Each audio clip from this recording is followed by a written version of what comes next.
अस्सलाम वालेकुम। मेरा नाम है काशिफ़ और आप देख रहे हैं इलेक्ट्रिक ऑनलाइन। अच्छा जनाब, जो बिजली की सूरत-ए-हाल जा रही है दिन ब दिन जो महंगी होती जा रही है, भई ऐसी सूरत-ए-हाल में, ऐसी सिचुएशन में हमें क्या करना चाहिए? आपके घर में यूपीएस अगर लगा हुआ है, तो भई मेरी आपसे यही गुज़ारिश है कि बेशक बेशक 2 पैनल लगाएँ, 2 सोलर पैनल लगाएँ, लेकिन सोलर लाज़मी लगाएँ।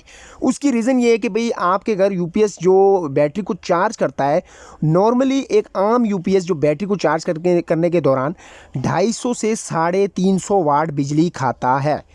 तो भई ये देखें, ये जैसा कि आपको पता ही है, अक्सर वीडियोज़ में मैंने आपको ये सिस्टम दिखाया हुआ है। इसको सोलर यानी कि सोलर से ही चार्ज कराया जा रहा है, बिजली से इसका कोई ताल्लुक नहीं।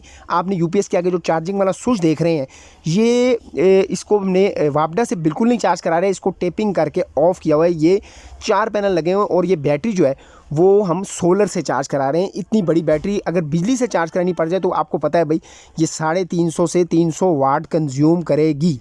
तो ये बहुत ज़्यादा महंगा पड़ जाएगा और बिजली के बिल ज़्यादा आने में ये बहुत हद तक इनका हाथ है। यानी कि हम इसको जब वापडा के साथ चार्ज करते हैं तो भाई ये 350 से 250 वाट ये कंज्यूम करता रहता है।